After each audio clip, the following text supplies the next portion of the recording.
Trustees. It's now called to order at 9:40. You may join today's meeting in person via Zoom webinar or watch the live stream from the College of the Desert YouTube channel.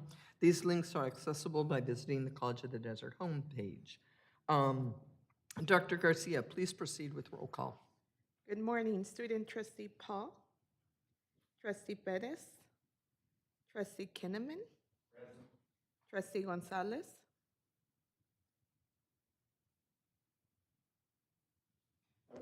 Present.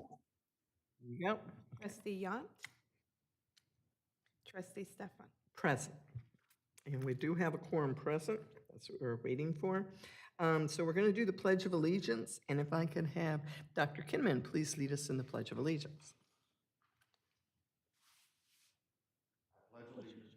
To the flag of the United States of America and to the republic for which it stands, one nation, under God, indivisible, with liberty and justice for all.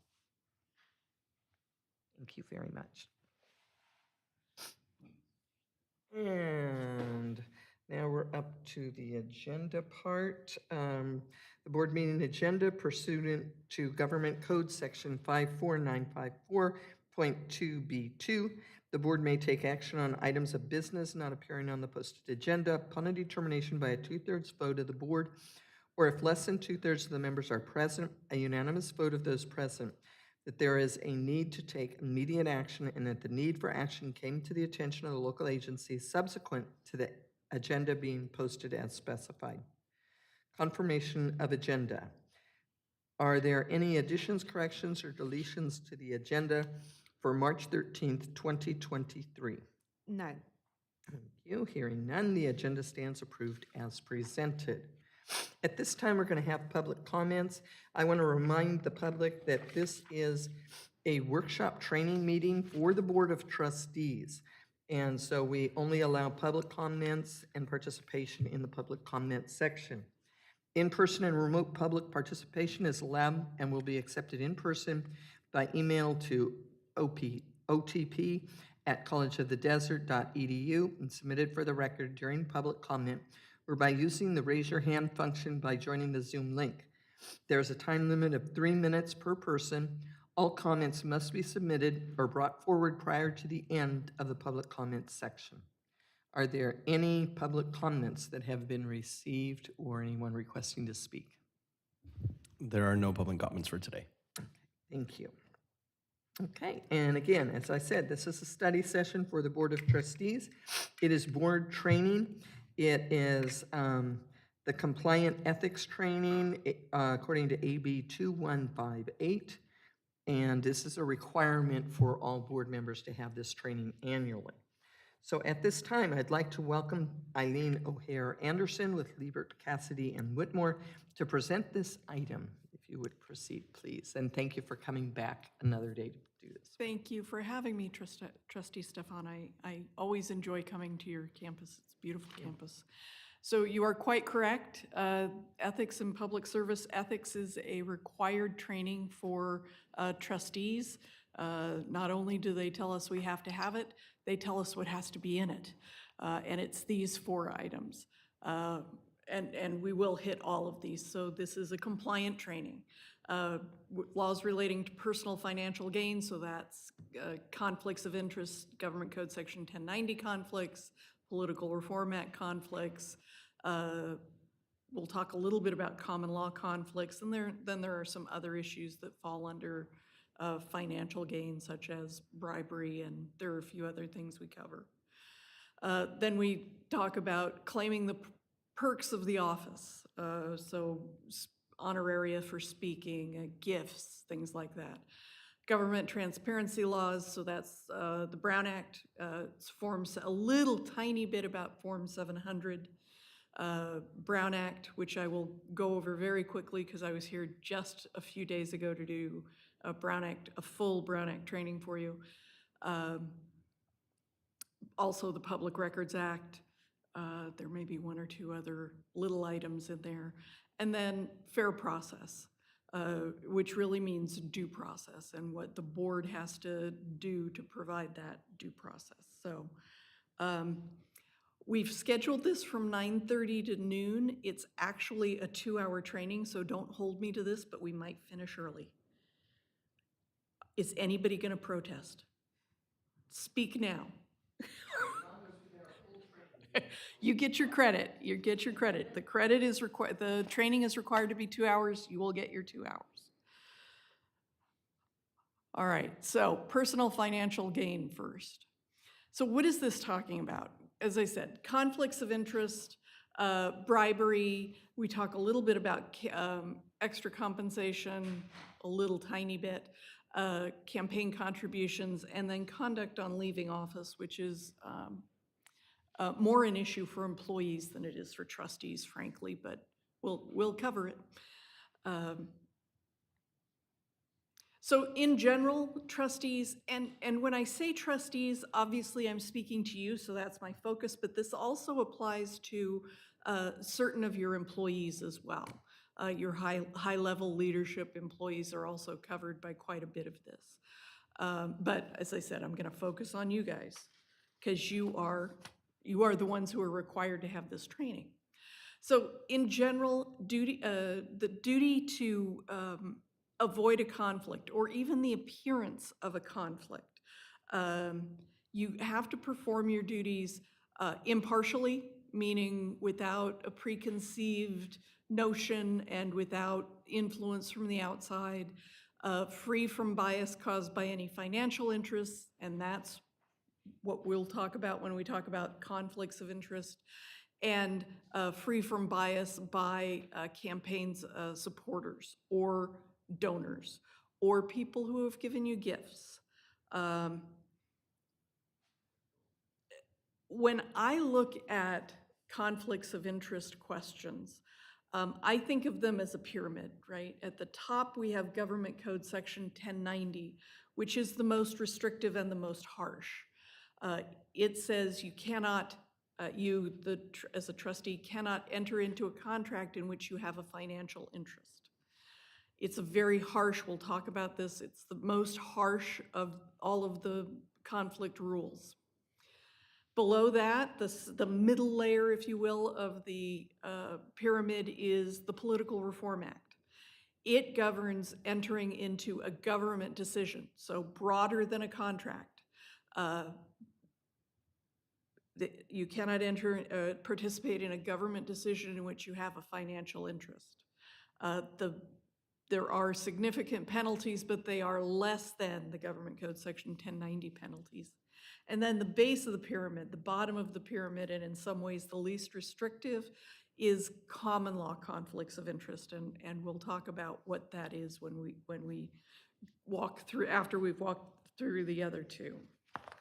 So, starting with Government Code Section 1090, this is the harshest of all of the conflicts of interest laws, and you should be very careful and be very watchful for Government Code Section 1090 conflict.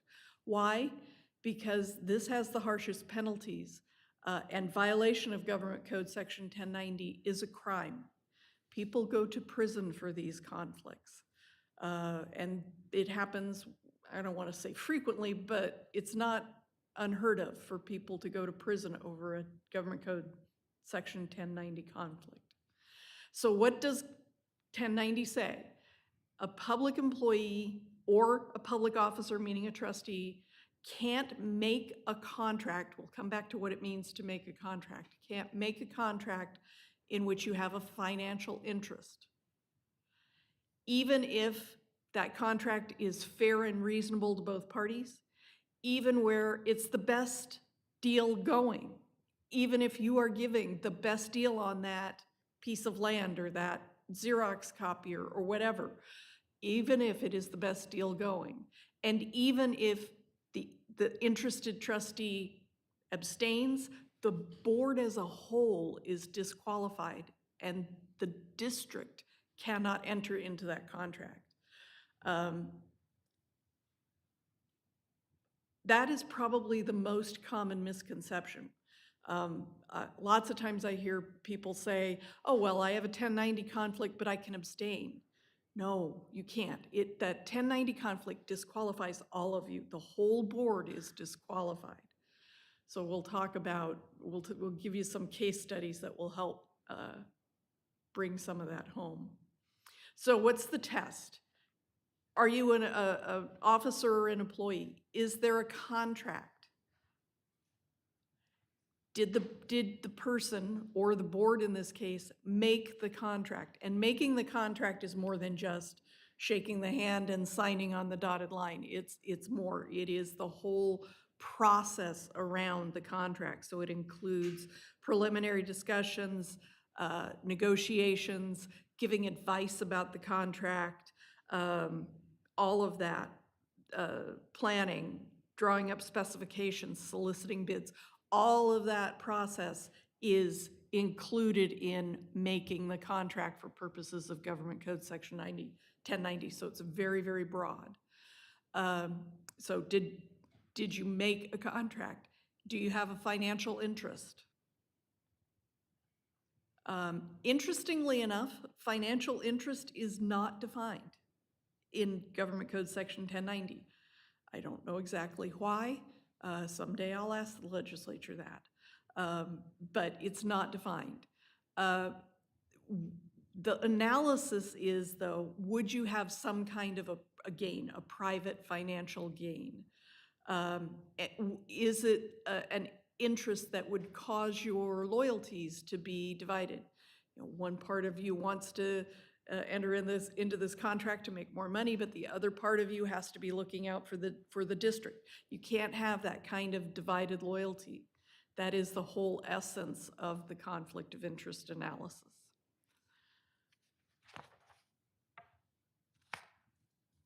There are exceptions because this is such a harsh section.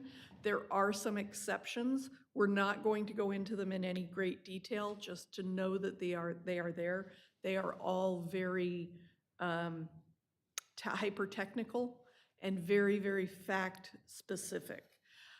So there are two exceptions to whether there is a financial interest. The first is a non-interest, meaning, well, yeah, it's sort of an interest, but the law says it's not an interest. Examples are an adult, a trustee's interest in the earnings of their adult child. There's not an interest there. There may be a common law interest that we need to watch out for, but there's not a Government Code Section 1090 interest. Then there are other interests that are deemed to be so remote or so attenuated that the law is not going to call those a regular interest. And in those cases, the remote interest must be noted in the action. The trustee with the remote interest can't participate, and all that has to be noted in the minutes of the board. And then there is the rule of necessity, and that is exactly what it says. Yes, there is a conflict, but the board has to do something, and this is the only something it can do. We have a really good example or two in our case studies that we'll talk about on this. All right, so case studies.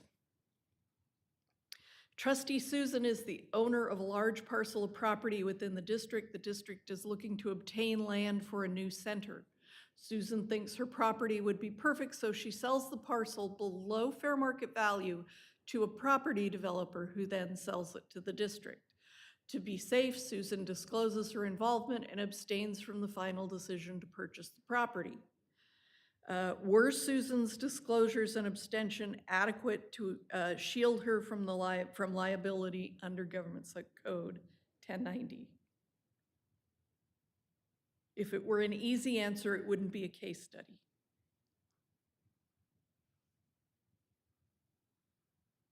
I'm sure there's more to this story.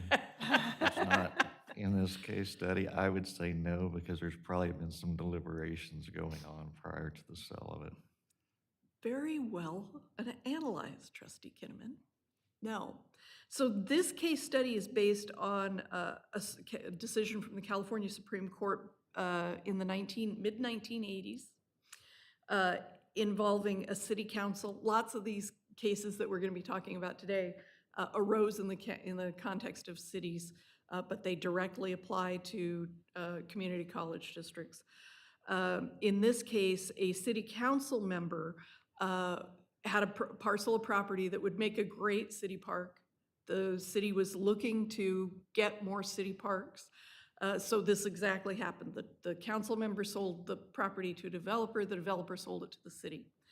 The contract was challenged. The sale contract was challenged by a citizen who thought that it didn't smell quite right.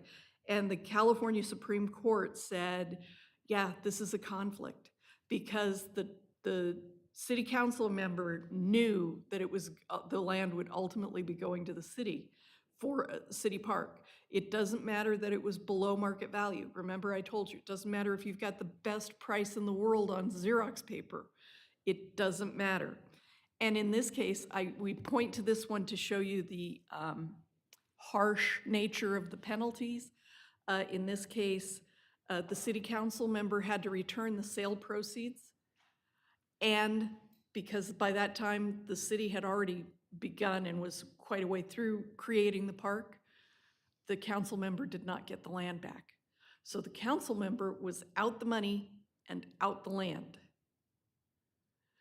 Very harsh consequences. And if I sound like I'm trying to frighten you, maybe a little, maybe just a little. I really want your antenna to be up and watching for Government Code Section 1090 conflicts.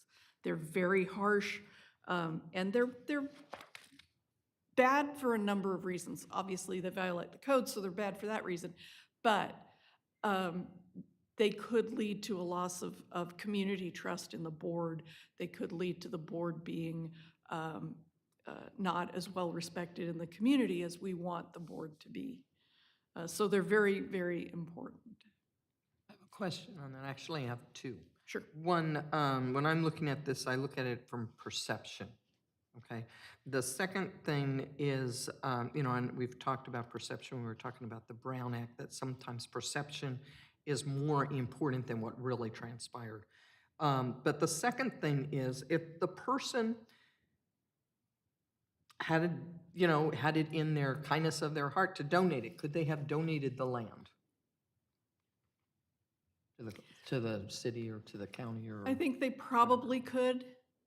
I think they probably could, although there are other circumstances where the Attorney General has opined that someone cannot donate their services to avoid a conflict. But I think in this case, this council member probably could have donated the land. Okay, and then, I know that people that donate things usually take it off their income tax. What would have been restrictions on that? I don't know the answer to that. That would be another perception thing that maybe they're going to take off more than the value of the land or whatever. It could be. It could be. So it might not even be able to be donated. Okay. All right. Jacob is the president of the classified exclusive representative, which is the fancy legal term we use for unions. Jacob is the president of the classified union and trustee on the district's retirement board. Now, I know you don't have a retirement board, but work with me for a minute here. He voted to approve a proposal which allows the district to limit funding its retirement system in exchange for the district providing increased pension benefits to district employees, including himself. Did Jacob's vote violate Government Code Section 1090?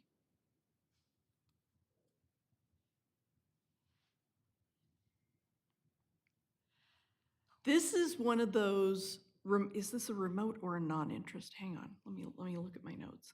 This is one of those exceptions to you look at it, on its face, it looks like a Government Code Section 1090 conflict, but in reality, it is a non-interest because the interest that Jacob has in his pension is the same as other constituents or other members of the public having the same interests that other members of the public have. Another example would be if the board were to vote to increase fees. So instead of $46 a unit, you were to increase it to, or decrease it to $40 a unit. Nothing would make any of us happier than to lower the price and maybe increase enrollment slightly. Would that be a conflict of interest? Well, if some of your trustees were taking courses, that might be something that would have a financial effect on some of your trustees. But it's the same effect as any member of the public that you're providing service to, so it's deemed a non-interest. The non-interests and the remote interests are very, very technical. We put this case study in here just to raise it so that it's something we're thinking about. If you believe that you have a conflict of interest and that it might be a non-interest or a remote interest, really, really you need to talk to one of your counsel to make sure, to get an analysis of that, because they are very, very hyper-technical. And in fact, my law firm, Lieber Cassidy Whitmore, does not give off-the-cuff advice about conflicts of interest. You know, if you call me on the phone and ask me about discipline or Brown Act, or, you know, I will give you an answer on the phone while we talk. Unless I need to look something up, you know, I'll talk through this problem with you and I'll give you an answer. But if you call me with a conflicts question, you are not going to walk away from that phone call with an answer. We only do conflicts of interest opinions through a formal written opinion letter, because they are very fact specific, and even a small fact that you would not think very important can change the analysis. So I should have said this at the outset. So for that reason, any discussions we have in here today, much like when we were training on the Brown Act, we're only going to ask hypothetical questions in here today. Any questions about actual fact scenarios? First of all, we don't want to discuss attorney-client communications in open session, first of all. And second of all, I wouldn't be able to answer a real factual-based question without doing an opinion letter for you.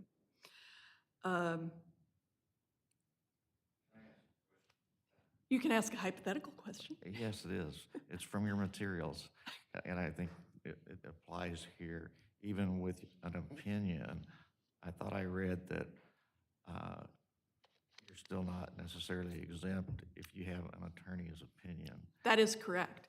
The ultimate responsibility for all of these conflict of interest questions rests on you, the trustees, and on your employees for that matter.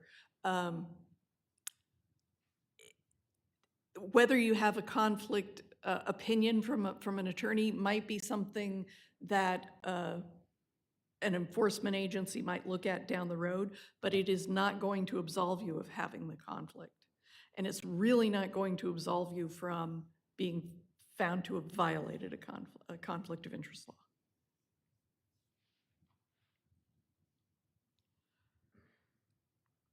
All right. There we go.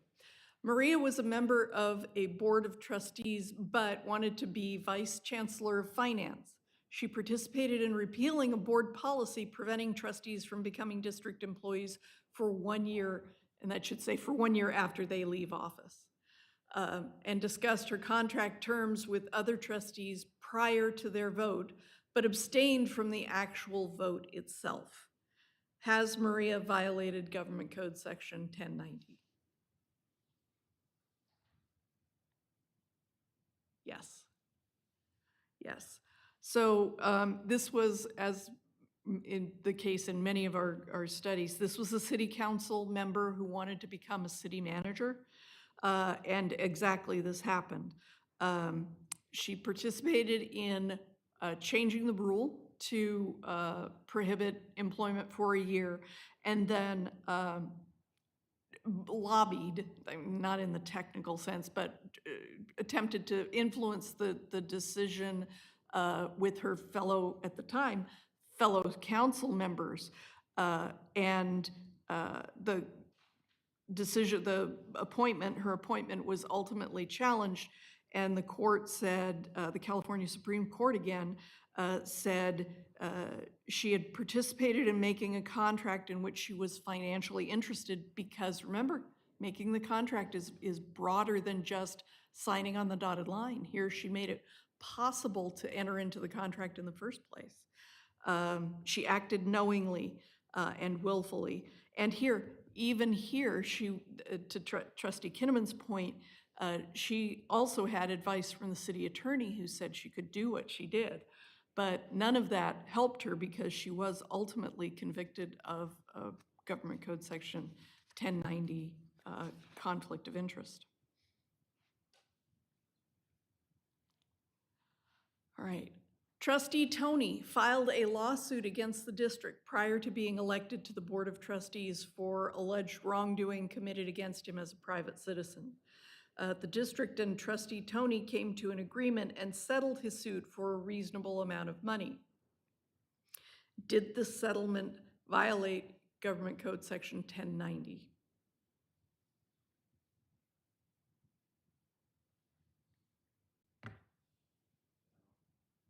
It did. It did. And the reason is, this is based on an Attorney General opinion, which is a good source of information for us. The Attorney General concluded that the city, was again a city, could not settle a claim while the council member, against the city while the council member was in office. They could settle against, there were individual defendants as well. They could settle against the individual defendants, but they could not, they couldn't enter into a settlement with the city because a settlement agreement is a form of a contract. The city council member obviously had a financial interest in that. So let me say just a word about Attorney General opinions. So the Attorney General, the California Attorney General, offers opinions to elected officials and certain other like county councils or city attorneys. And those are not binding the way a court of appeal or Supreme Court decision would be, but they are afforded great weight. The courts really pay attention to what the Attorney General says when they issue those opinions. And they're available on the Attorney General website if you wanted to, and were looking for a cure for insomnia.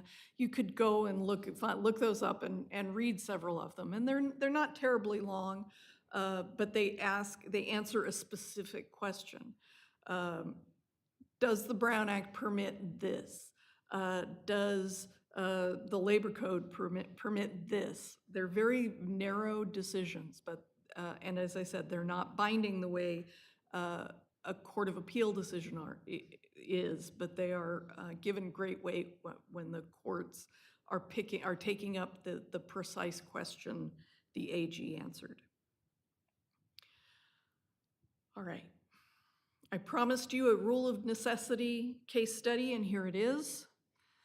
The district contracts with an outside firm that performs mandated drug testing of employees. The only certified drug testers in town are hospital staff, including one doctor who also serves on the Board of Trustees. A district employee has a traffic accident and must be drug tested immediately. None of the other hospital staff are available. May the district pay the doctor to perform the drug test?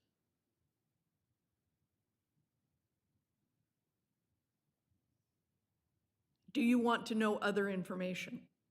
Sometimes we withhold facts from our case studies.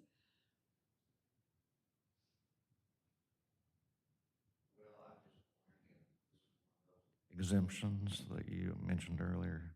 This could be. So the answer is yes, we can pay the doctor to perform the drug test. this is based on an attorney general opinion, and involved a town, a small rural town in the foothills, actually in the Sierras,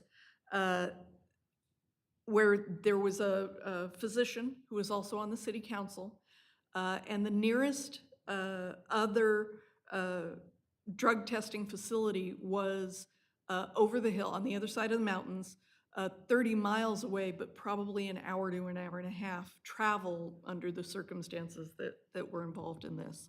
So the Attorney General said, yes, under these circumstances, they can, the city in that case, the city can contract with the doctor to perform the drug test because there was an immediate need, and the next closest town was such a far travel away. And given the circumstances, there was a need for a drug test as soon as possible. There is another Attorney General opinion that does involve a community college district. No, it doesn't. I told a lie. It involved a city, but the mayor of a city owned an ambulance service. The city contracted with that ambulance service to provide EMS service in conjunction with its fire. And the AG concluded that the city could continue its contractual relationship with that ambulance service. And the reason I thought that it involved a community college district was because that mayor had previously served on the local community college district. And I was, as a trustee, and I was confusing him. All right. So we talked about this, but I want to emphasize it. If there is a government code section 1090 conflict, the entire board is disqualified. The district itself cannot enter into the contract. The trustee abstaining is not sufficient. It doesn't matter if it's fair and the best price going. Doesn't matter if everybody thought they were doing the right thing. Doesn't matter if the trustee was acting on advice of counsel. It is the district cannot enter into the contract. If the district purported to enter into the contract, that is to say somebody signed the contract and we've provided service, or the vendor has provided service, the contract is void. It's as if it never happened, and unenforceable, and everybody has to give back what they got. And if the district gets the money back, and if it's already consumed whatever the Xerox paper, if it's already consumed the Xerox paper, it doesn't have to, it cannot pay for that Xerox paper. We're done. There's no contract. We can't pay under it. It's a done deal, as if it never happened. Questions about Government Code Section 1090 before we move on to the next level of the pyramid, which is the Political Reform Act? No? Hearing none? All right, so then the second level of the pyramid that I was talking about is the Political Reform Act, Government Code Section 87100. And it says no public official can make or participate in making or influence a government decision. So 1090 talks about contracts, Political Reform Act talks about government decisions. In which the trustee or the employee has a financial interest. So what is the test? Are you a public official making or participating in a decision? Then it covers you. Do you have an economic interest in the decision? If so, is it directly or indirectly involved in the decision? And here they ask the question, is it material? Which means, is it significant? And if material, is it foreseeable that that decision will have a material effect? And then second to last question, is it distinguishable from the effect that that would be on everybody? And a good example of this question is, imagine a water board. So I live in the Central Valley. We have lots of water boards in the Central Valley. Water is a big issue up in the Central Valley in the farming community. And most of the boards of water control boards are made up of farmers who buy water from the water district. If we if we had a strict rule that we cannot make any decision about, say, water allocation, if the water allocation is going to affect my land, then the board would never make a decision. But is it different from the effect of that decision on any other farming community, any other farming land under the jurisdiction of the water board? And then the last question is, even if all of that is true, is your participation required? And what they often do in water boards, if all or more than a quorum have an interest or will be affected, they draw a lot to see who will participate so that they have a quorum who vote on setting the rates or making allocations. So it sounds very complicated. It's not that bad. So, case studies. The board is asked to review and approve a plan by Box Superstore to build a new store. Work with me for the moment about whether a board of trustees would ever approve a new store. Let's make this a city. Box Superstore pays trustee Jimena a monthly salary to work for the district's business. To work for the store, which is unrelated to the district's business. The board's decision will not affect Jimena's monthly salary. Can she participate in the decision?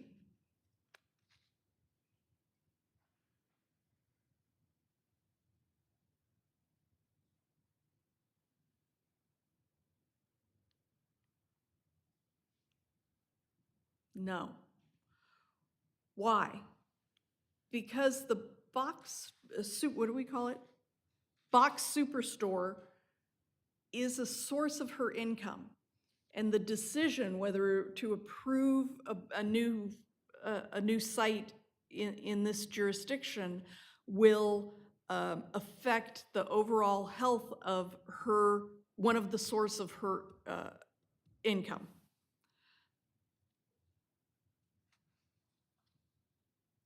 To Trustee Stefan's point earlier, it's not only about whether it would create a material financial benefit to Trustee Jimena. In this case, it's also about the appearance of a conflict. So how can Trustee Jimena be seen as being impartial when the decision is about her employer? Eileen, can I ask another question? Certainly.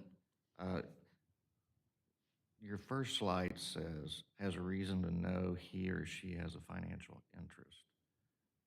What if it's my parents? So your parents would not normally you would not normally have a financial interest in your parents' income. And to your point, you wouldn't necessarily know, you might know some of their financial interests, but you wouldn't necessarily know all of them. So there's that. Plus, an adult child of an adult parent, assuming you're not financially dependent, you're not living together and sharing expenses, things like that, you would not normally have a financial interest in your parents' income. And we see that come up a couple of times. You see it when a trustee's parent is involved. We also see it when the board is considering hiring the adult child of a trustee.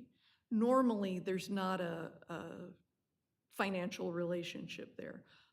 Although that question did come up once, and when I said these are all very fact-specific and sometimes even a little fact can change the analysis, we had a trustee who asked if there was a conflict in hiring his son into a tenure-track position. And we analyzed it. We said, well, is there any financial intertangling there? Is there, does anybody live with anybody else? Is anybody supporting one way or the other? No, they said no. And then just as we were finalizing the opinion letter, the trustee called and said, you know what, my wife mentioned last night, we lent our son the down payment for his house. Oh, changed the answer. Because now the trustee has an interest in wanting the son to be employed so he can pay back that loan. So who would have thought a loan for a down payment, the trustee didn't even remember it. But it changed the entire analysis, which is why we're so careful about these. Other questions? All right. So what do you do when there's a conflict? So remember, we made a big point of saying 1090, you can't waive it. The entire board is disqualified. It's the kiss of death, essentially, to that deal. Not so with Political Reform Act. These are waivable. The trustee can abstain. So what do? The trustee has to publicly state the type of financial interest that creates the conflict, make it orally, usually when we call the item for action, or if it's something that's happening in closed session, orally before we go into closed session, it should be reflected in the minutes, right? So we make it publicly, it's reflected in the minutes, and then the trustee steps down and leaves the room while the board considers the matter.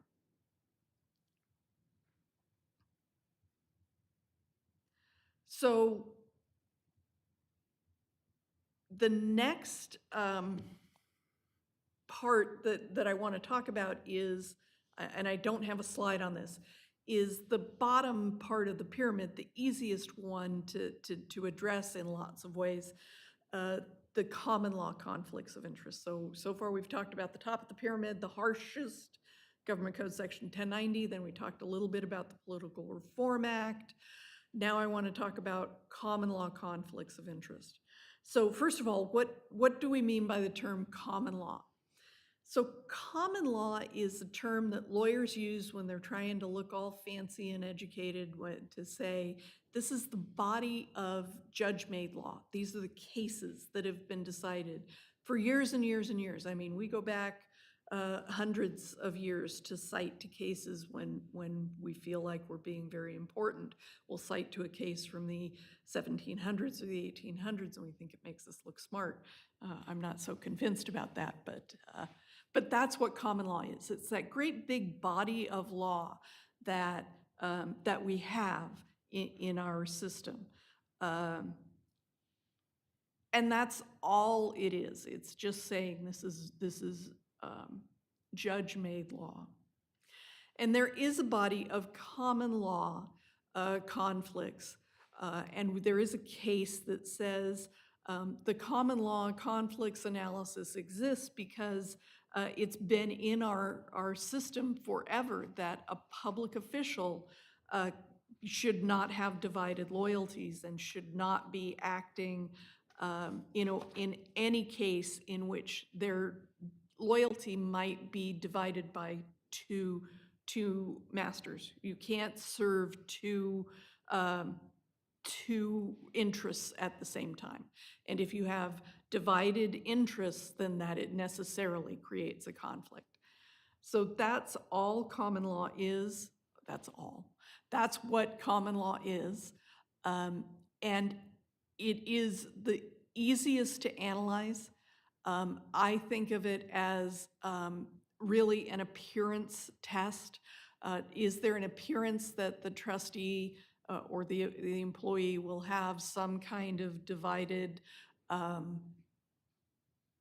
interest in whatever question it is before you. And if so, it's very easy. The trustee can abstain from the decision, and that is sufficient to cure it. There's not a lot out there on what the trustee has to do to abstain, but I'm comfortable that if the trustee says, I have a common law conflict because I've known so-and-so since childhood, that would be sufficient to announce the conflict. And these are the kinds of conflicts where I try to look at them from the outside. What would a member of the public think if they knew all the facts? So what would a member of the public think if they realized that the Board of Trustees was entering into a contract with the trustee's childhood best friend? Would the member of the public think that all the contractors got a fair shake? Or would a member of the public think, well, the childhood friend probably had an in? So that would require the trustee to abstain and announce that. All right, questions about conflicts. We're about to move on to the fun and interesting topic of bribery. Any questions about conflicts before we move on?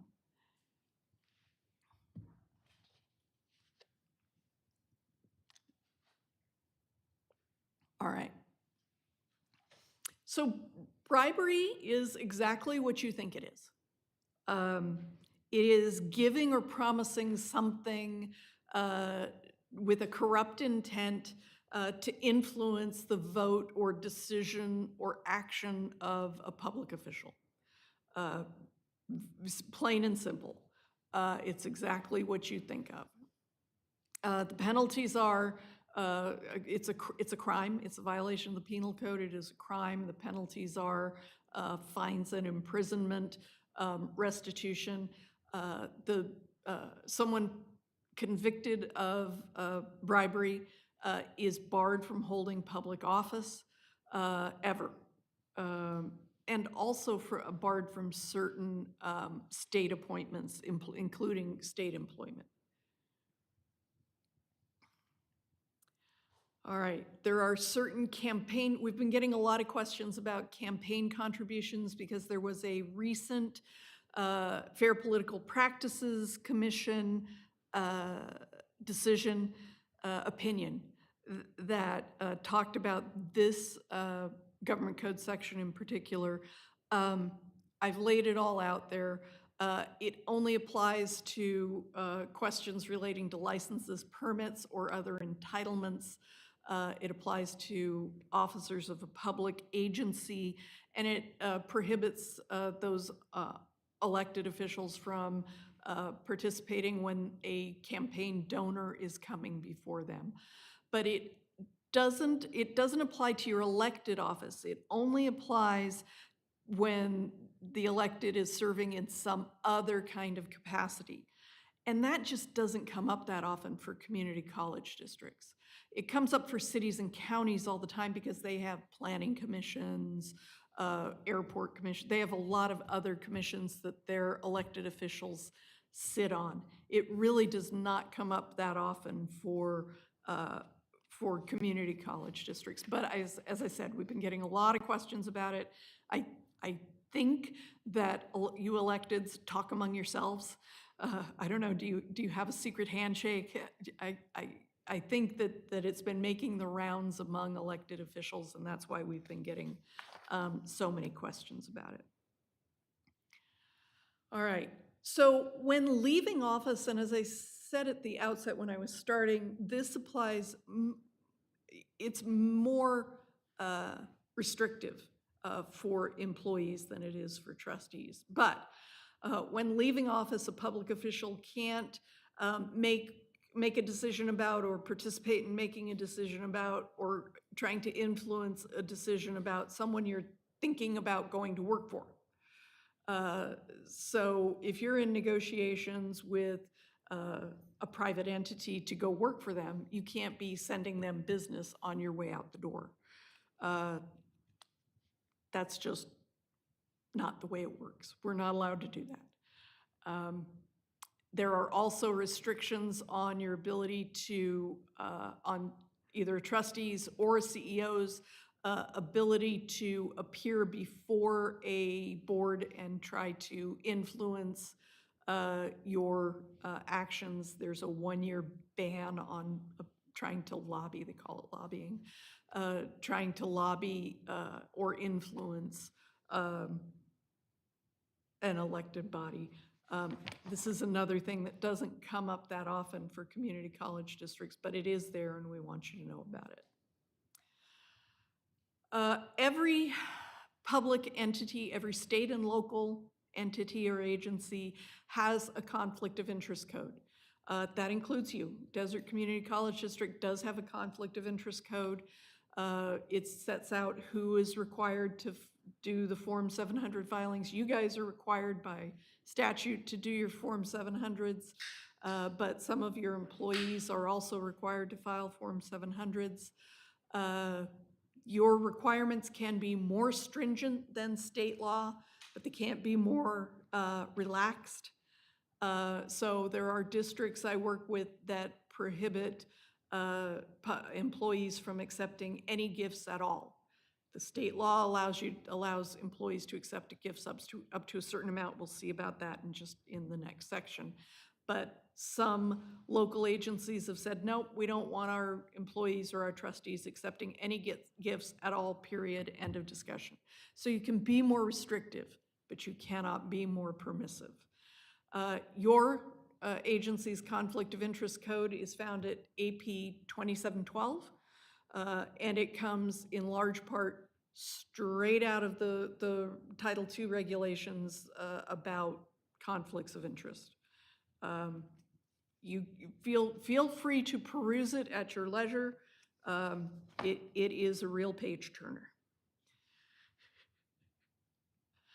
All right. Laws about personal financial gain.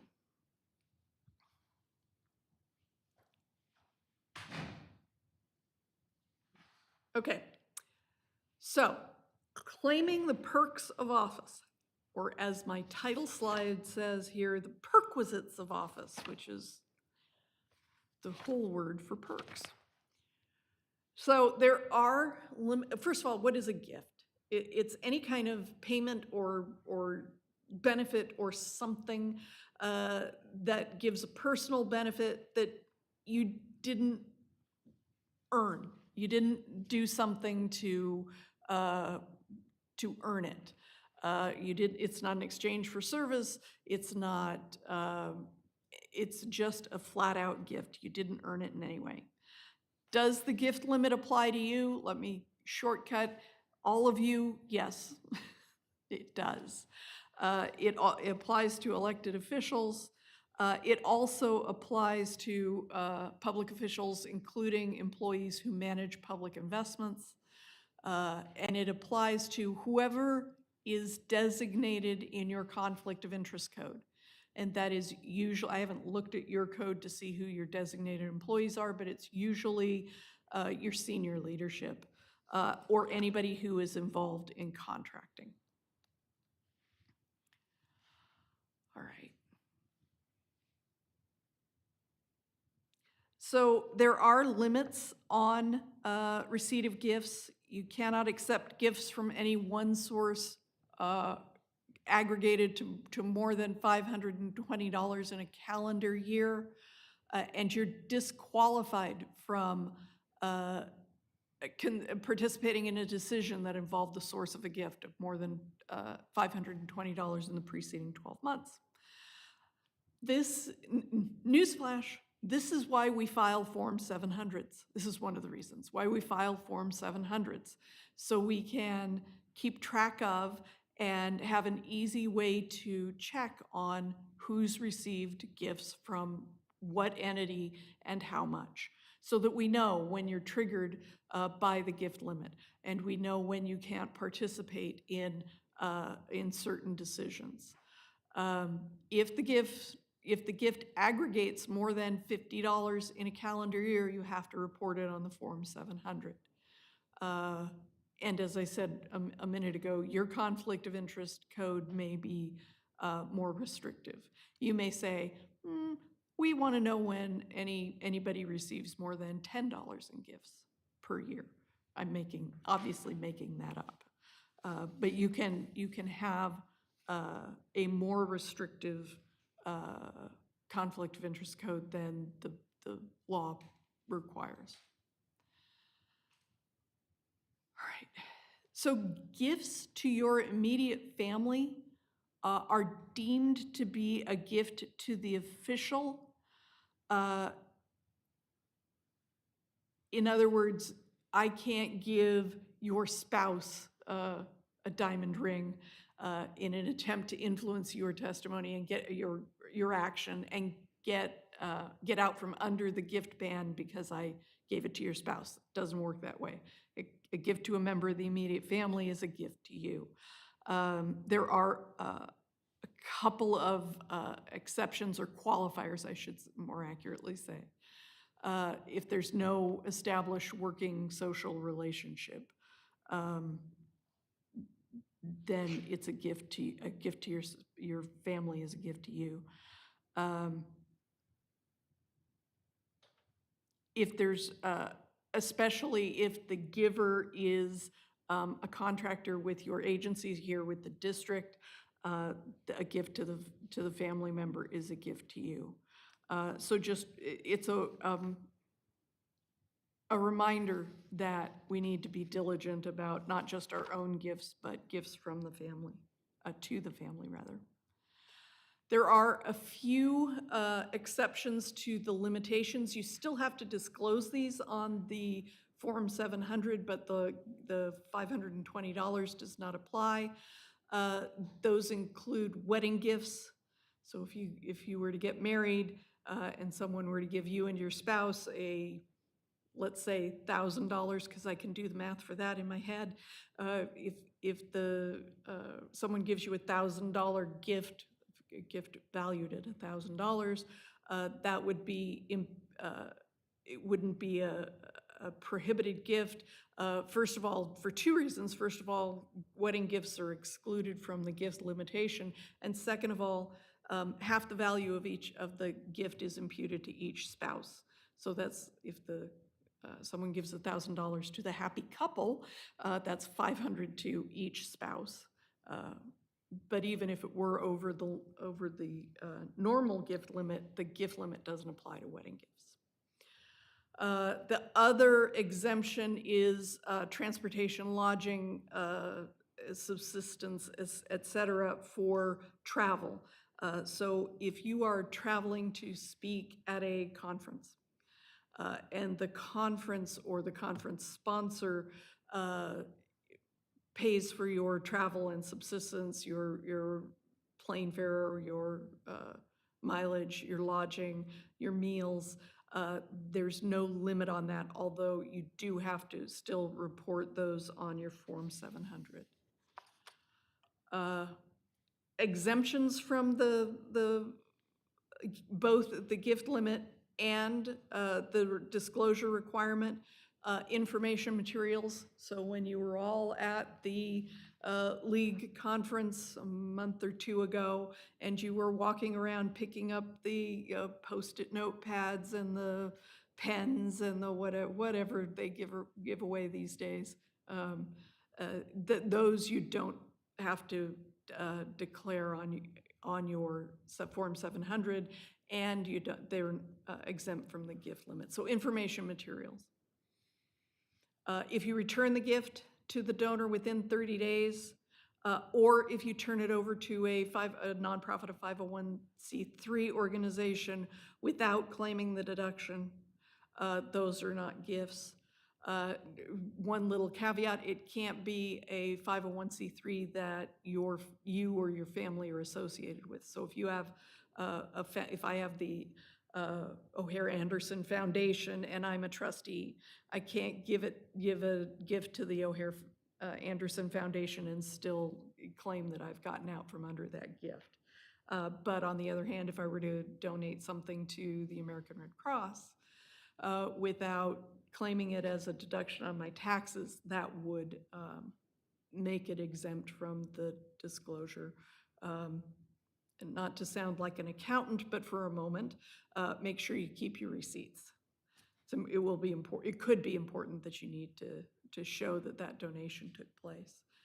Also exempt are gifts from close relatives, your spouse, your children, your brothers, sisters, parents, grandparents, those are exempt. And campaign contributions that are required to be reported.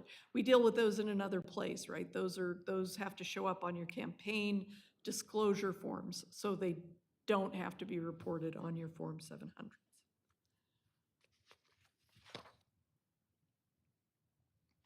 All right, questions before I move on to the ever popular, oh wait, no, I'm sorry. I had another slide on that, I apologize. Yeah, Also, I'm going to allow the president to make a question. certainly, Because this is pertaining to me as well. So just on the exception for travel, if asked to present on a panel and the conference fee is waived, and the only reason why would travel would be to present on the panel and not participate in the conference, does that have to be reported? hang on. It's listed. It under- has to be reported on the Form 700, but there's no dollar limit on how much you can accept. So, You still have to list it on your 700. thank you. Other exemptions, gifts or devises or inheritances. So if someone leaves you money in a will, or if you're the beneficiary of a trust, a testamentary trust.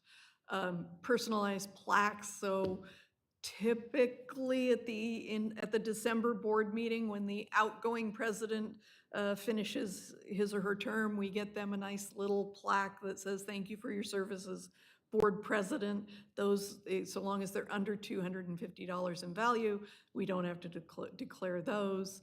Hospitality in a friend's home, if you were to come to my home and I provided you with a lovely dinner, or vice versa, if you were to invite me and I had and I were a 700 filer, I wouldn't have to declare that hospitality. Tickets to campaign events or nonprofit fundraisers, campaign contributions, again, because those are tracked elsewhere, and the exchange of gifts. So if Dr. Garcia and I exchange small mementos on our birthdays, or we exchange small gifts at Christmas time, just as keepsake kind of things, those are excluded so long as they are reasonably proportionate. So I don't give her a diamond ring and she gives me the prize from a Cracker Jack box, right? They have to be reasonably, I mean, we're not going to do this to the penny, but they have to be reasonably similar. All right. Other questions before we move on to tickets and passes? All right. I almost always get questions on tickets and passes. This has turned out to be quite the controversial little thing. So several years ago, the FPPC changed its regulations.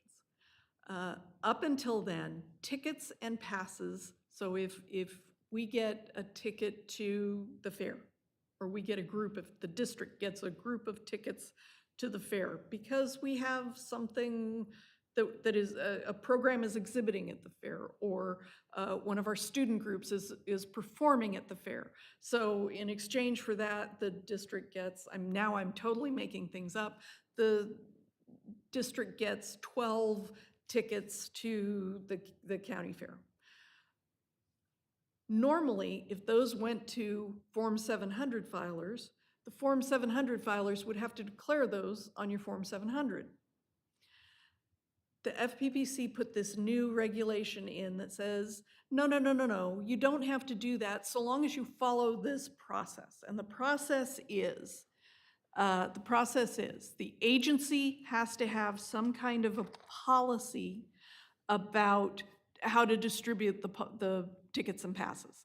Are we going to do this alphabetically? Are we going to do this by seniority? How are we going to do? But we have a written policy about how we're going to distribute tickets and passes. The tickets are, the distribution of the tickets is reported within 45 days. And there is a form, I forget whether it's the 801 or the 802, but there is a form that the district has to file and post within 45 days of of distributing the tickets. The tickets and passes can't be earmarked for someone in particular, and the district as a whole, the agency is the one who's determining in its discretion who is going to use the tickets and passes. So I think you all know that I work for on the policy and procedure template service on behalf of the Community College League. When this came up, we crafted a template, a policy template, and it talks about how to distribute these. That normally the tickets and passes will go to the faculty or staff in the area that's most closely related to the ticket and pass, and I can't remember now what, but there's a policy that sets out the criteria that the agency uses in determining who's going to get the tickets and passes. If we follow that policy, then you don't have to worry about claiming or declaring the tickets and passes on your Form 700. Does that make sense? Any questions? Awesome. All right, travel payments. What are travel payments? So travel payments are exactly what we think they are. They're payments or advances or reimbursement for mileage, air travel, hotels, whatever kind of lodging, and meals while traveling on a particular trip. So they are not prohibited. They're not subject to the gift limit. Now, in particular with this slide, we are not talking about travel reimbursements from the district. We're talking about travel reimbursements from some other entity. So we were talking about the Community College League just a second ago. If the Community College League invites you to come and speak to their conference, and they offer to pay your travel expenses, that's what we're talking about, some outside entity. It's not reportable. Excuse me, it's not the other way around. It is reportable, but it's not subject to the dollar limit. It can include free admission. As Dr. Garcia mentioned, lots of times they'll waive your conference registration fee. It includes your travel on the day of the presentation, the day before, and the day after. So you get time to travel in, you get a whole day to be at the conference, and you get time to travel out. But not more than that. If you come in 2 days early, that first day is on you. And sometimes the conferences are in very nice places, and I could see where someone would want to come in a day early and see the sites. But that is on you.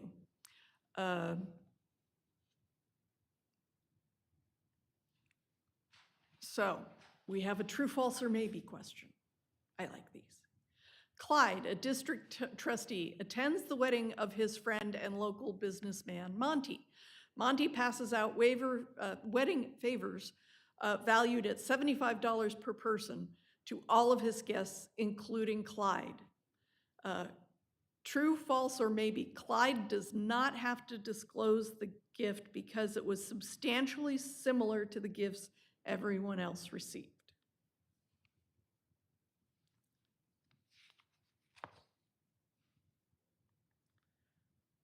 That's true, so long as it is substantially similar to everyone else's gifts.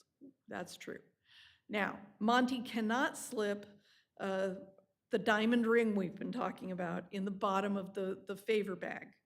But if they're all the same, we're good, and Clyde can accept and does not have to declare the gift.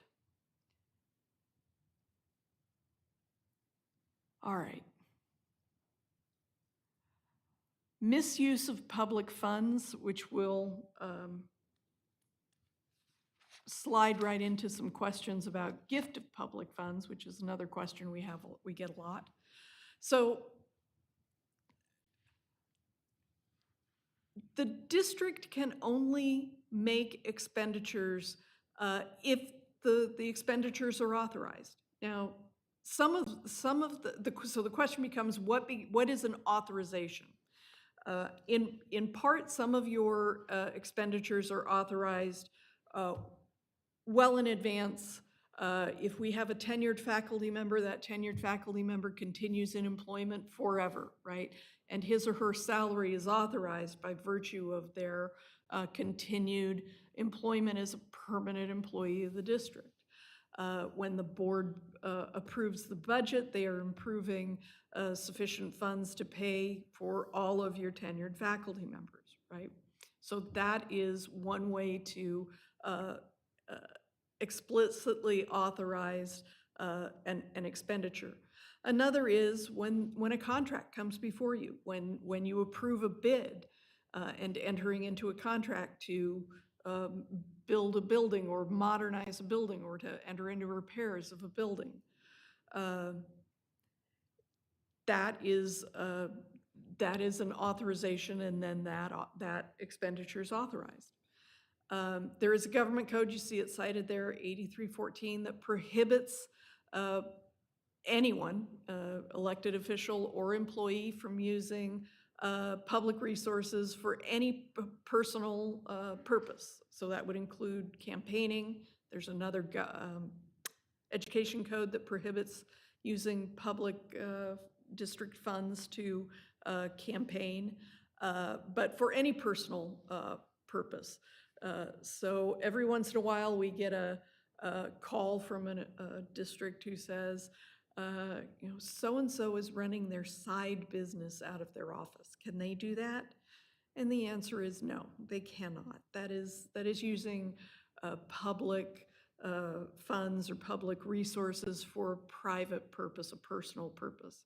Now, there is either in this code section that we cited here or in the very next code section, there is a provision that says we will permit minimal and incidental personal use. So that's, I can call my spouse and say, the meeting went long, I'm coming home, I'm leaving now.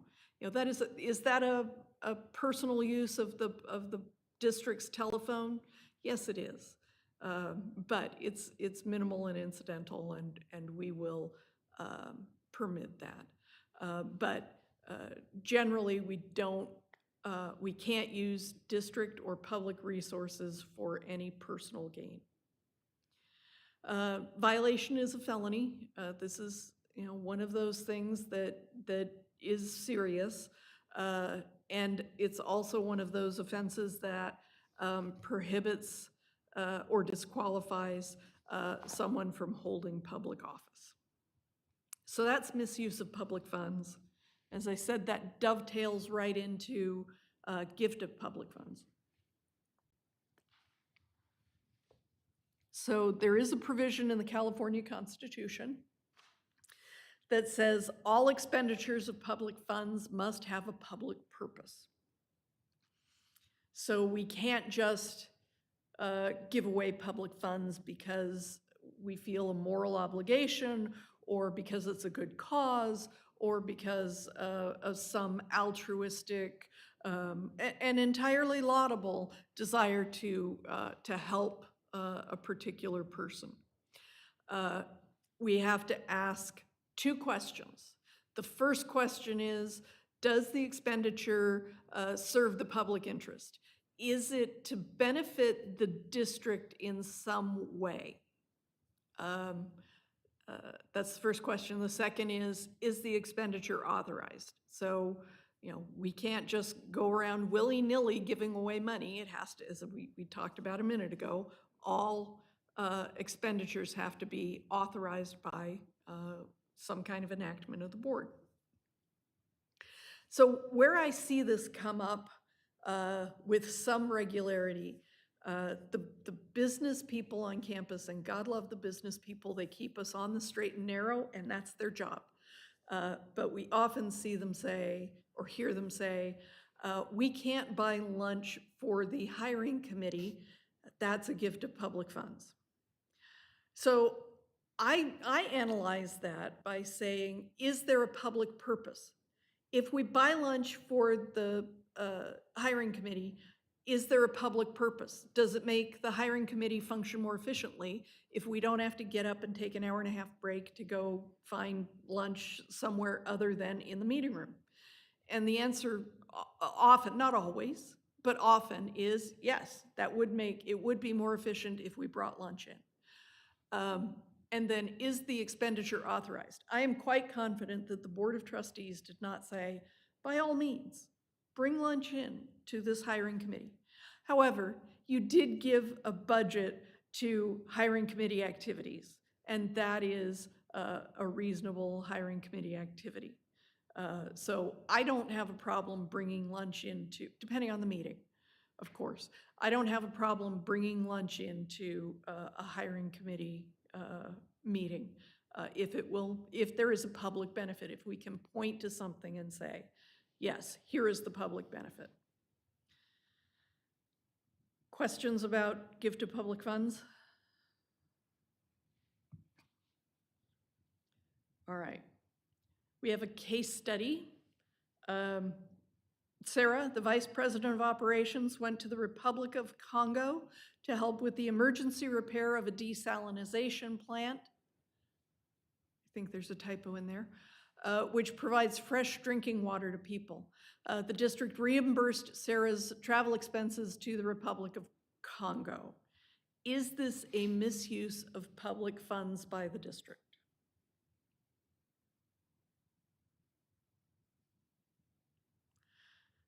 Maybe.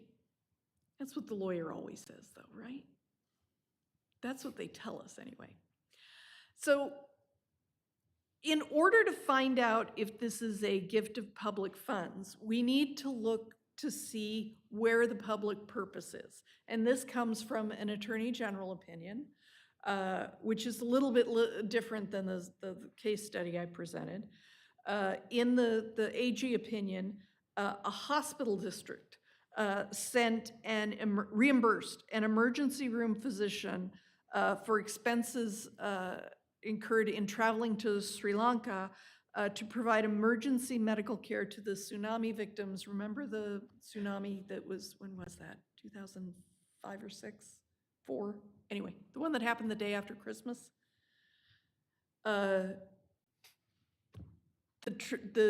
emergency room physician went to Sri Lanka to provide emergency medical care, and the district determined, the healthcare district determined that it would directly assist the district in planning and organizing, planning, and becoming ready for a similar overwhelming medical casualty, mass casualty event in their district. So on those facts, the Attorney General said that the reimbursement was authorized and was not a gift of public funds. But it's going to be a very fact-specific analysis. Desalination plants, I don't know. Is the district, does Sarah's district have a desalination plant? Are they looking into putting one in? I would need to have a connection between the trip to the Congo and the work of the district.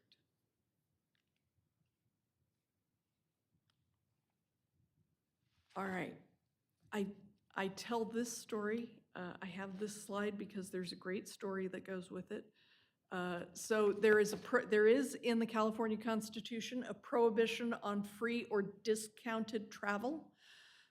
Public officers cannot receive free or discounted travel from transportation companies, whether it's personal travel or official district travel. Applies to electeds and employees, elected and non-elected, but not employees. Violations result in immediate forfeiture of office, meaning you are out on your ear immediately. And this is a case that happened in the early to mid 1990s involving the mayor of Ontario. And here's what happened. The mayor of Ontario was planning a vacation to Hawaii, and he went to the airport and was upgraded. He and his spouse were upgraded to first class, round trip upgrade. Someone, a citizen, found out about this and sued. We won't belabor the process, but there's a process for someone to sue under this constitutional provision. Sued to declare his seat vacant. And the mayor opposed the action, saying, I didn't ask to be upgraded. It was something they offered to me. It was not anything I asked for. When I found out that they had upgraded me, I paid for my upgraded tickets. It was the upgrade was actually part of the airline's promotional activity to get more business at the Ontario airport. He paid for the upgraded travel, and he said, as mayor, I have no ability to affect that airline's business at the airport. The airport is I did not know this, the Ontario International Airport is administered by the Los Angeles Department of Airports. I did not know that. And that was his response. I believe the result was that the court did not declare the seat vacant. But that is relying on my memory. That is not in my notes. So beware. Beware upgrades and free and discounted travel. That's not something I think that we think about very much, but there you go. All right, government transparency laws. So questions about gifts, perquisites of office, anything before we move on to government transparency laws? Nope, okay. So the first thing we want to talk about under government transparency law is the Form 700. We've mentioned it a number of times already today. It covers a number of elected and appointed officials, planning commissioners, county supervisors, county council, city attorneys, elected trustees of community college districts. Just to be clear, you all are required to file your Form 700s. Some of you, as I said, some of your employees are required to file as well. But there are a lot of people who have to file Form 700s. They are one of the biggest tools in government transparency because they let people know where your interests are, what property you hold, what investments you have, what are your sources of income, et cetera, et cetera. They're filed on taking office, on leaving office, and annually. They require us to disclose financial interests, and as I said, they help us and members of the public track conflicts and potential conflicts. All right. The Brown Act. I'm going to go through this at warp speed because I was just here for Brown Act 5 days ago, but please, you know I love the Brown Act. Happy to answer any Brown Act questions as we go through. So, the Brown Act governs the public's right to attend and participate in meetings of legislative bodies, requires the district to act in open session. The public's business should be conducted in public. There are very narrow exceptions that apply and allow closed session. It applies to school and community college districts and all manner of other local entities. A meeting occurs when there is a coming together of a quorum or a majority of your members in the same time to hear, discuss, or deliberate on a matter within your subject matter jurisdiction. That can include informal conferences, telephone calls, emails, any of that. It is not individual conversations between two trustees, although we have to be careful that we don't then extend that conversation and end up with a serial meeting when we include too many trustees. Does not include attending a conference, does not include social or ceremonial events typically, so long as you don't discuss business, right? I think at my last training, we had the ribbon cutting hypothetical where somebody made a single comment about the site that they'd opened on. But if that conversation had been more attenuated and gone on, that could have been a violation.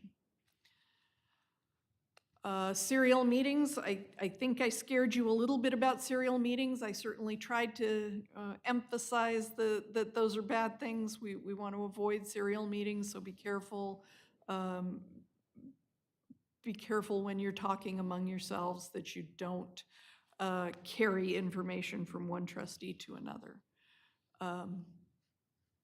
A serial meeting can occur through intermediaries or directly from trustee to trustee.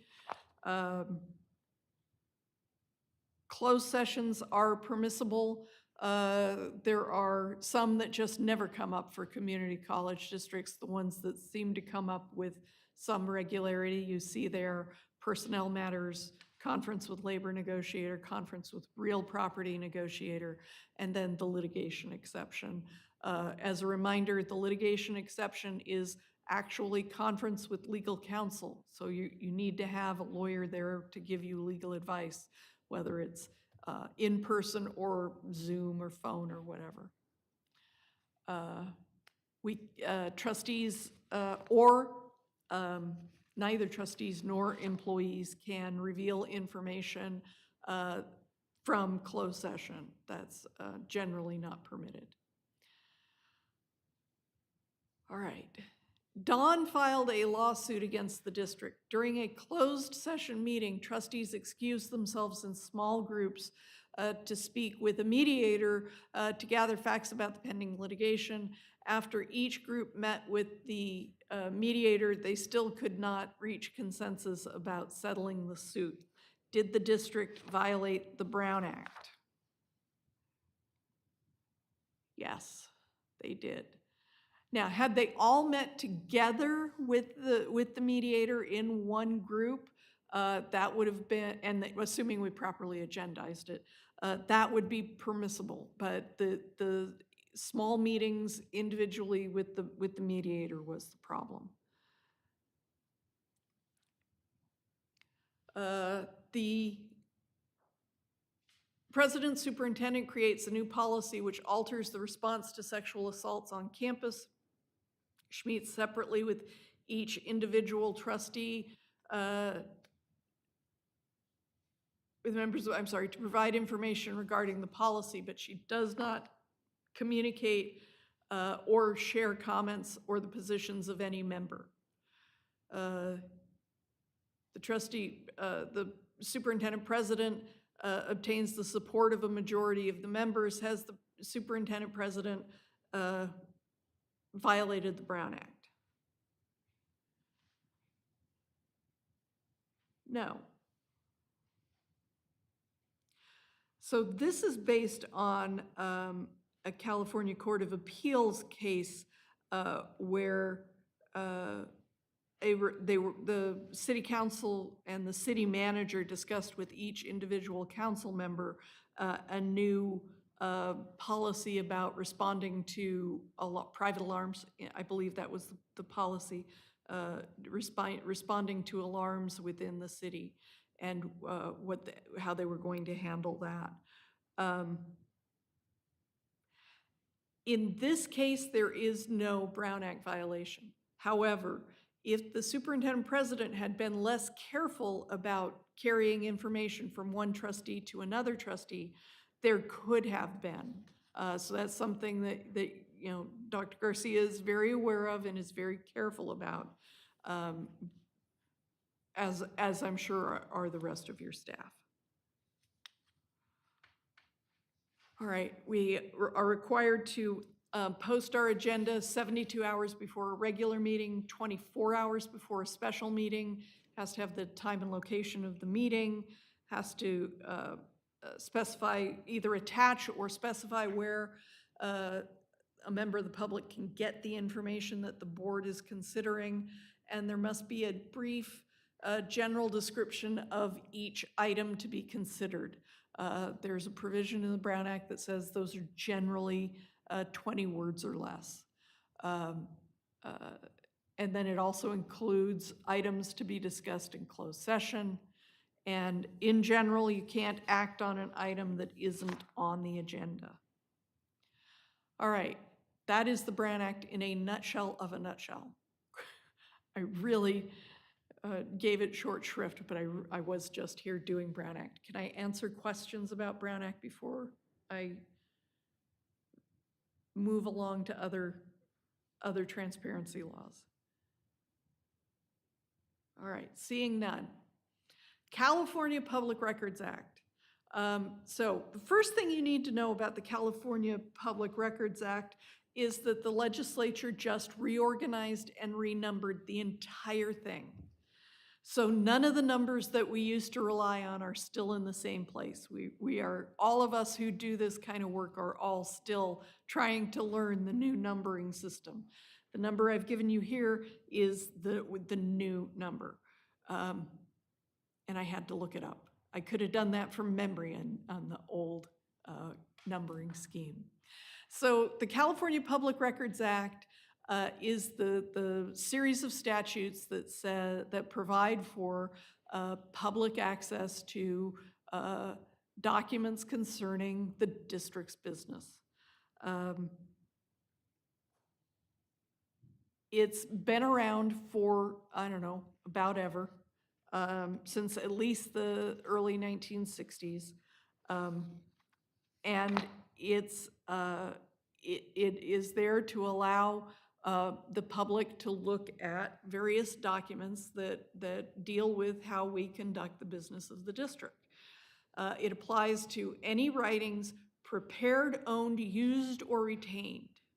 Prepared, owned, used, or retained by by the district, regardless of its physical form or characteristics. So when we think about records, certainly we think about, a piece of paper is a record. Absolutely, that is a record. But it also applies to my favorite thing in the world, email. When I am queen, I am going to outlaw email. First thing, without hesitation, I am going to outlaw email. It also applies, as we'll see, and as we discussed a little bit when I was here last, it also applies to text messages. And that should create a little bit of worry for you. It applies to salary information, employee contracts, all of that. It applies to things that might otherwise be considered private information, but aren't because they deal with the conduct of the district's business. So public records are subject to inspection or copying during the regular business hours of the district.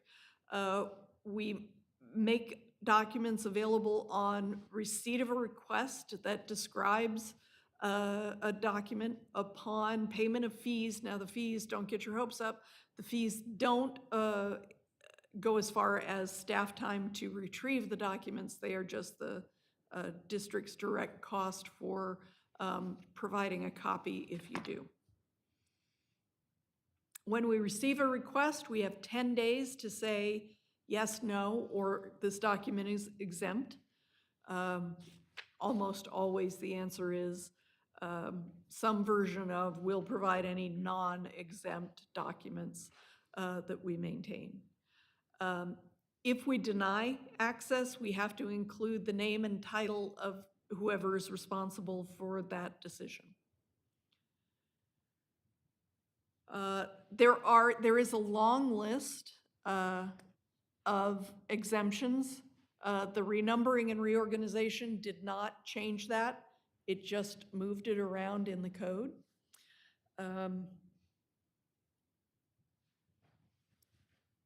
You see some of the more common exemptions listed here. Drafts are exempt. Information regarding pending litigation is exempt. Any communication with your lawyers is exempt. Some complaints and investigations, some personnel records, library circulation records are exempt.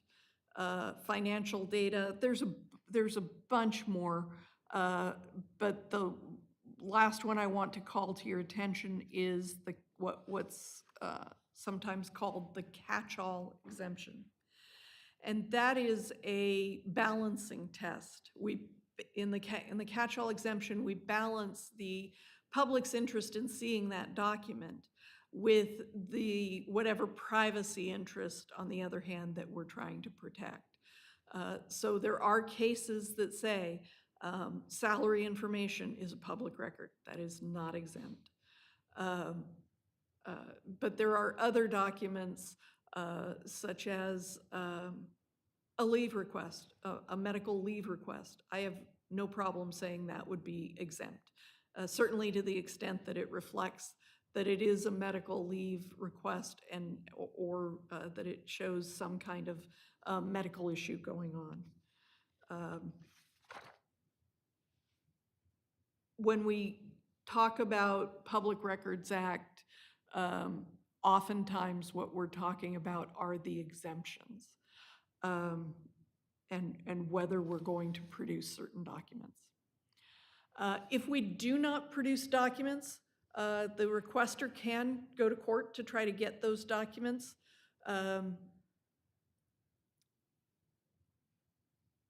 This type of action is in the Superior Court. It's a special kind of a lawsuit called a writ, which is the court, whoever's asking for the document is asking the court to say, tell this agency to produce these documents.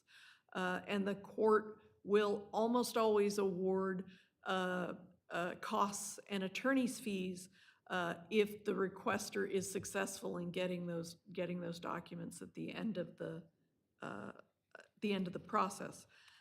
It is fairly unusual for it to go the other way. The district hardly ever gets attorney's fees if it prevails and is able to keep the exemption. Courts hardly ever give the district attorney's fees. All right, I think we talked about this same case study in the training I did the other day, but let's go through it really quickly because we are doing just fine on time. A newspaper submits a records request for communications following an anonymous allegation that district board members had a financial interest in a proposed contract the newspaper requests, voicemails, emails, or text messages sent or received on personal electronic devices for the members and members of their executive staff. The district did not produce the documents saying some of those documents saying they were stored on personal devices or servers. Was the district justified in its failure to produce those documents? And the answer is no. The California Supreme Court has said, even though those are stored on not on district servers, they are on private servers or private devices, the California Supreme Court said those are still public records. They are within the definition of the Public Records Act, and we must produce them. And they even gave us some guidance about what we have to do to search for those kinds of documents, and we can rely on you as trustees or our employees to search their own documents and provide responsive emails, texts, whatever. All right, questions before we move on to the last section about fair process?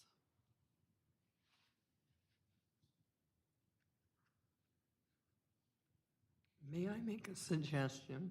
Yes, That we take 2 minutes so that the board members can stand up and stretch? absolutely. Just so that we are all thinking again clearly.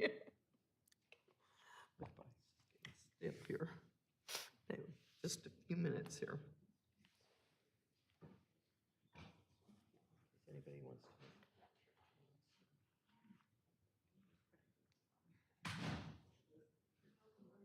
We're good.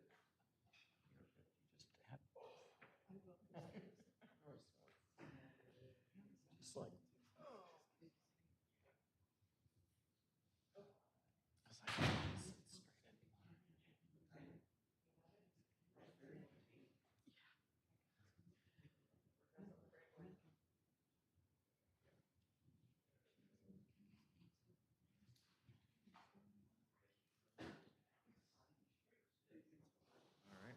Trustee Stefan, do I have time to run this?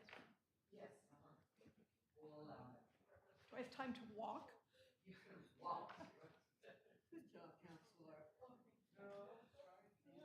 You-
Did I slow you down? Yes. Much. Oh, I'm sorry, down here.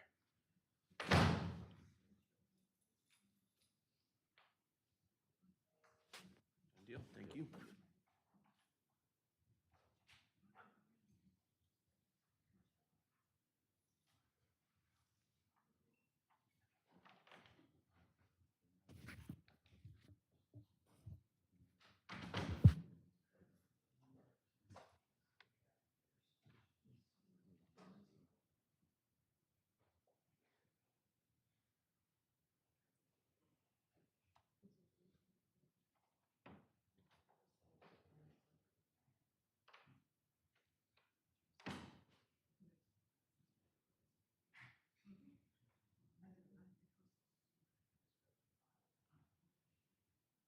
Armando, are they ready in there?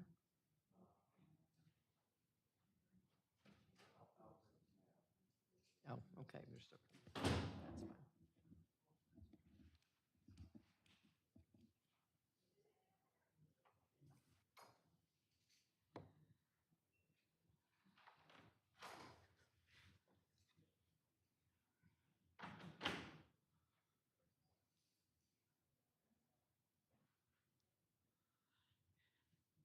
My hair okay?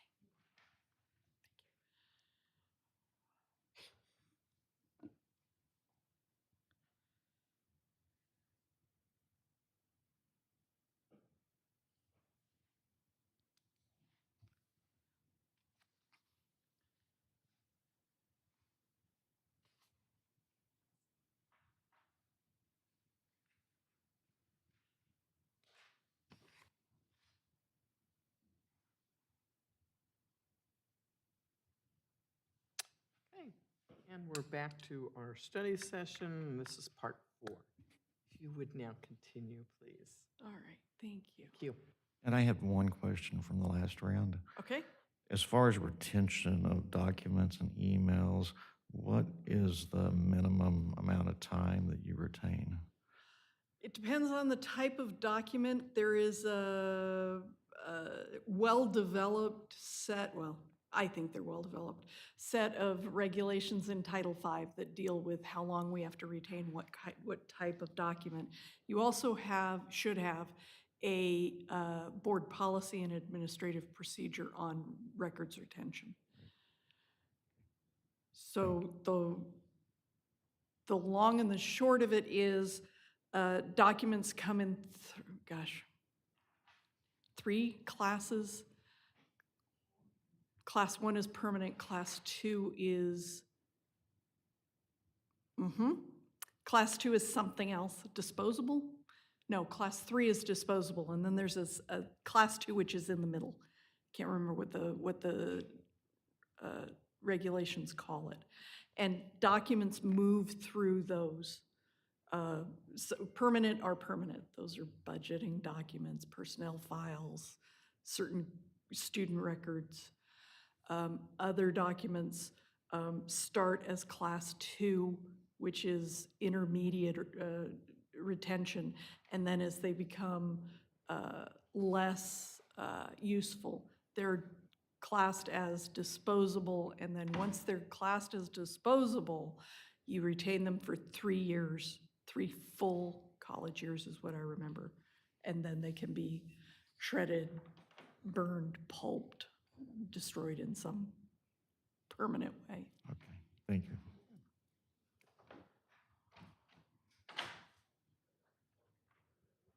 Any other questions? Okey doke.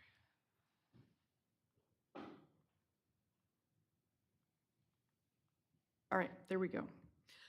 Laws relating to fair process. So there are some decisions that come before you where you are making decisions that require some level of due process. And that's what we're talking about in this part of the presentation. So there are some common law, and we talked about what common law is. There are some common law rules here. The first is a public official, a trustee, cannot use their position for personal gain. You can't use your position to advance your own personal agenda.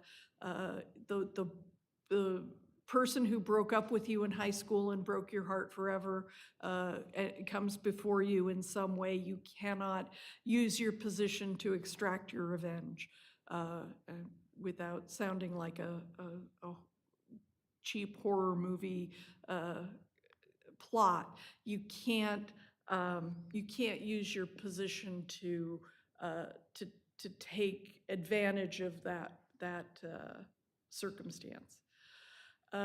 Second rule is you can't base your decision on information from an unofficial source. So you base your decision on the information that comes before you. So if we think about a student discipline matter, if a student comes before you for expulsion, which I understand happens rarely, but you must base your decision on the information that comes in front of you about the circumstance that led to the recommendation for expulsion, the student's behavior, those kinds of things. You can't base your decision on an article that ran in the student newspaper or other information that's come to you through informal channels. You must base your decision on the official source of information. And the last is you must come to your decision-making with an open mind. Having an opinion is fine. Everybody has an opinion. I think broccoli is awful. That's my opinion.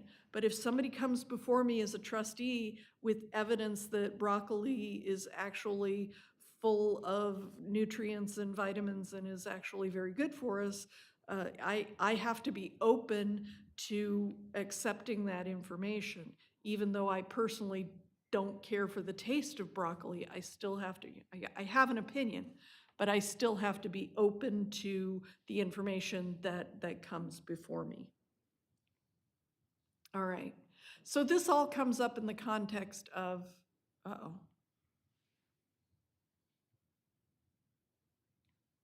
I have frozen in time and space.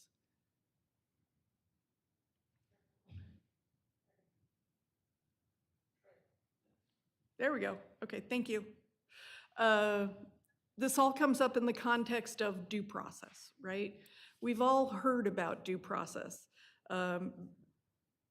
Due process is a fluid concept, right? Due process is the process that we owe a particular person based on their interest, what it is that we're affecting in their lives. So think about it this way. If we give somebody a parking ticket on campus, they have some minimal due process before they have to pay that parking ticket. They have the right to challenge the ticket and say, I had a parking permit, I wasn't parked in a red zone, the sign was obscured, the no parking sign was obscured, whatever. They can challenge that parking ticket. But their ability to challenge that parking ticket is somewhat limited.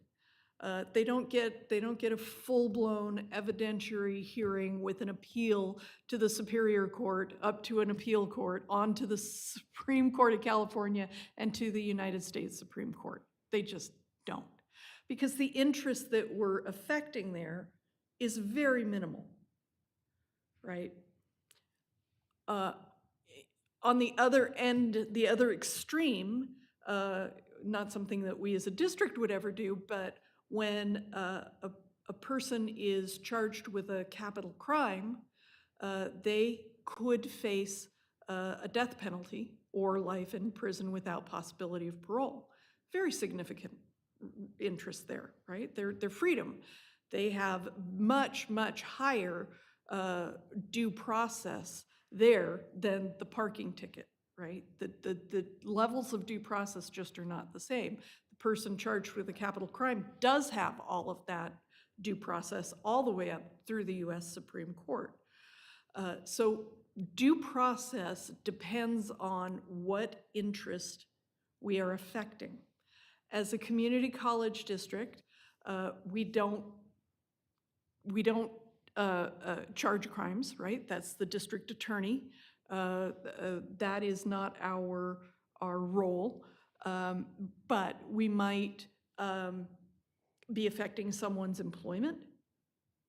We might be taking discipline against an employee.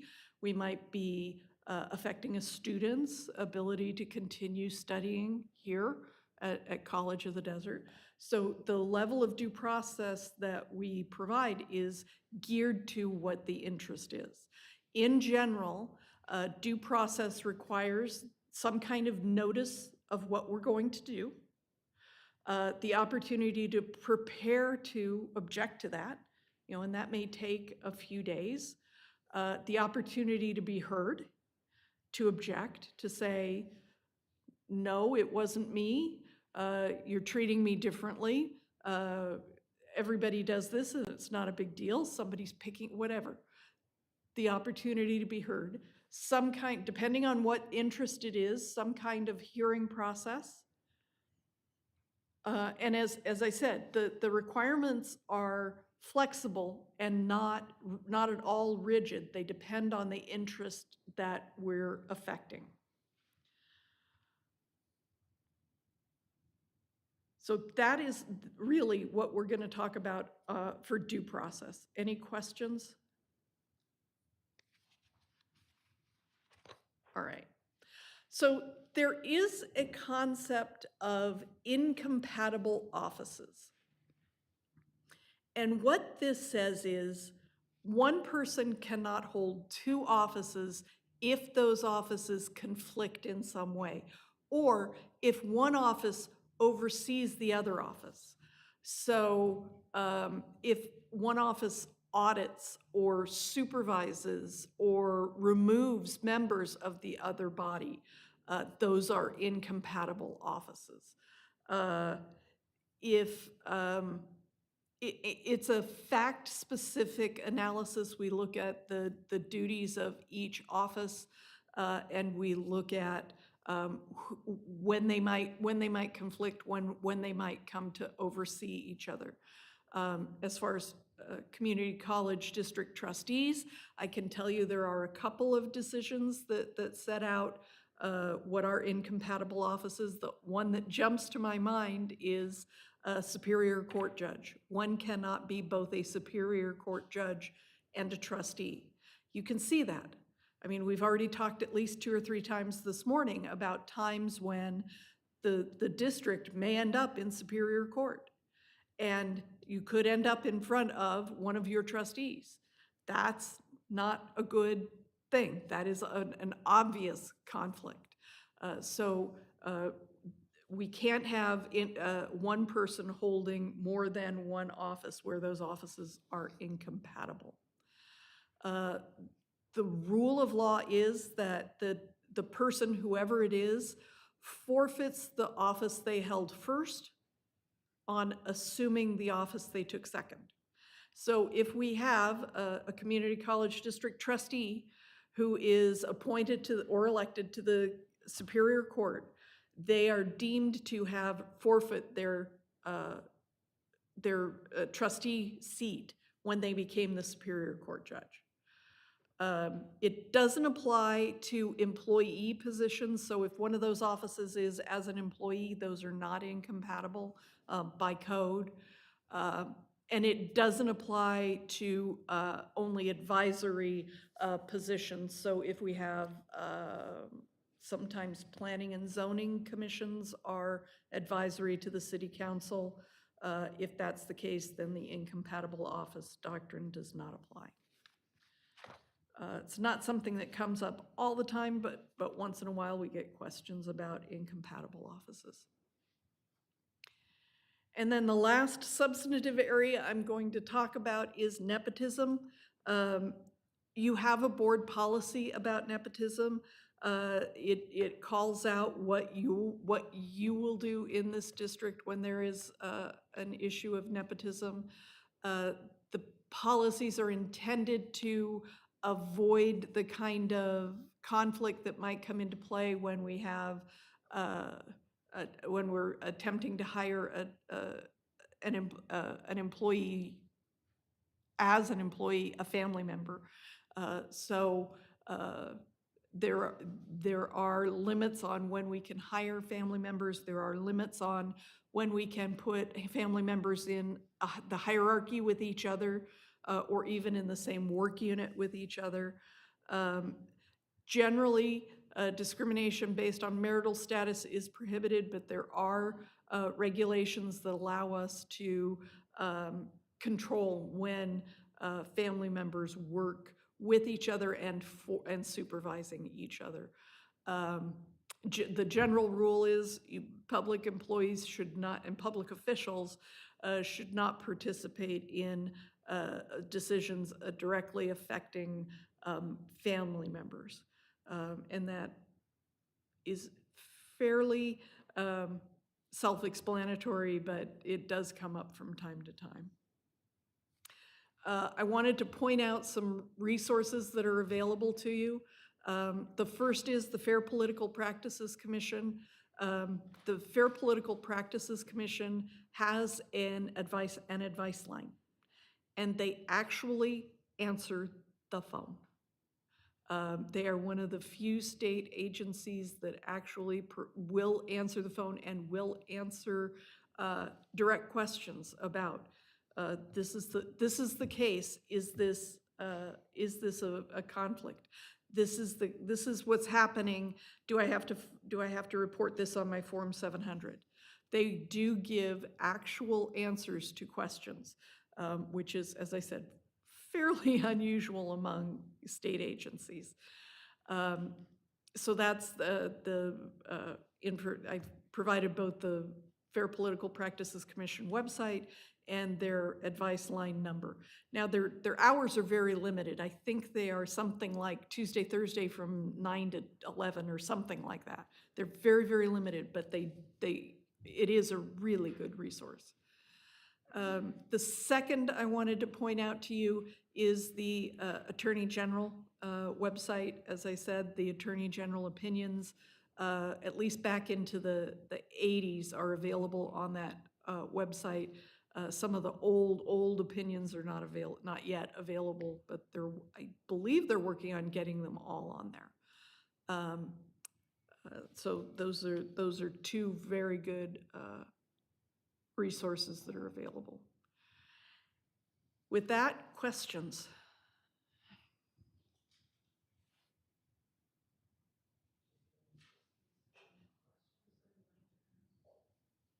I better turn that on. Do any of my fellow trustees have any questions they'd like to ask? I know that this is a very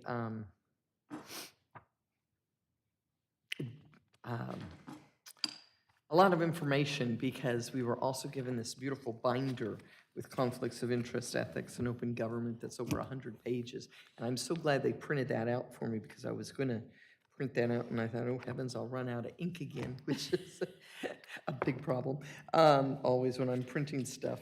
But I want to thank you for being here again.